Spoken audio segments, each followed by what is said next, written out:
Nous allons apprendre dans cette vidéo formation à gérer l'alignement de vos données dans Excel 2010. Donc tout d'abord, il est très important de savoir que vous pouvez effectuer des retours à la ligne de façon automatique. Donc cela est très utile si par exemple, comme c'est le cas ici pour cette cellule-ci, la cellule n'est pas assez grande pour vous permettre d'afficher donc toute la donnée, donc la donnée dans son intégralité. Donc si vous ne souhaitez pas ici agrandir la taille de cette colonne, nous allons donc activer le retour à la ligne automatique. Pour ce faire, je sélectionne donc cette cellule-ci, puis je clique ici sur le bouton, donc dans l'onglet Accueil, sur ce bouton-ci, donc vous voyez, renvoyer à la ligne automatiquement. Donc je clique ici sur le bouton et vous pouvez voir qu'automatiquement, donc ici le mot ASA se trouve donc maintenant sur la seconde ligne, car il n'y avait pas de place ici sur la première ligne pour pouvoir l'afficher dans son intégralité. Maintenant, nous allons nous intéresser à l'alignement général de vos données à l'intérieur d'une cellule. Donc sachez que dans Excel, il est possible de gérer l'alignement horizontal, mais aussi l'alignement vertical de vos données.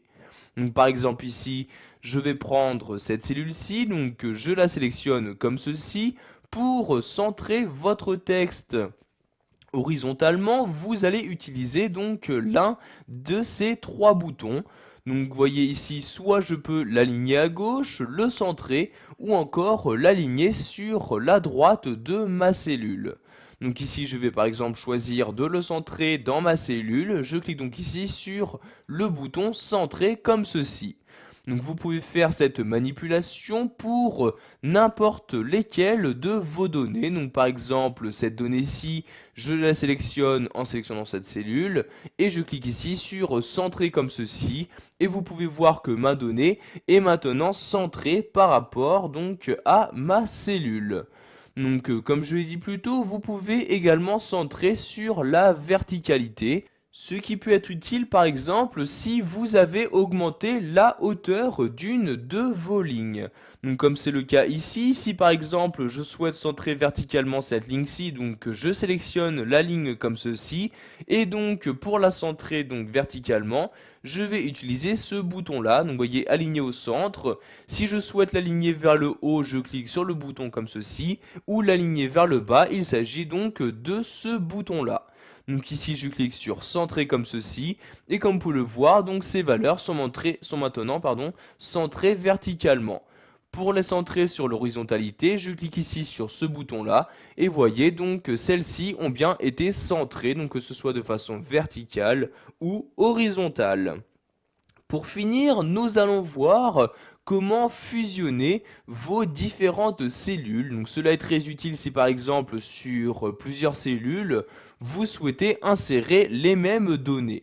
Donc, comme c'est le cas ici, vous voyez sur chacune des lignes de mon tableau, il s'agit toujours du même pays, donc de la France, qui a été inséré.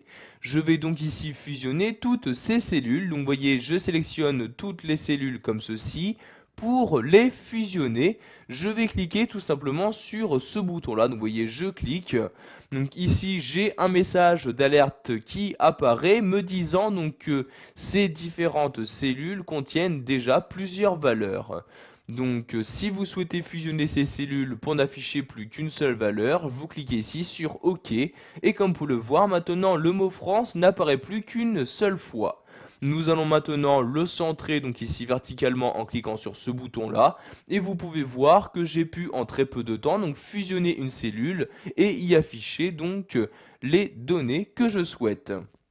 Si maintenant vous souhaitez donc annuler ce fusionnement et donc recréer toutes les cellules, donc vous sélectionnez la cellule en question et vous recliquez ici sur ce bouton là et vous pourrez voir maintenant apparaître donc les différentes cellules qui étaient créées au départ.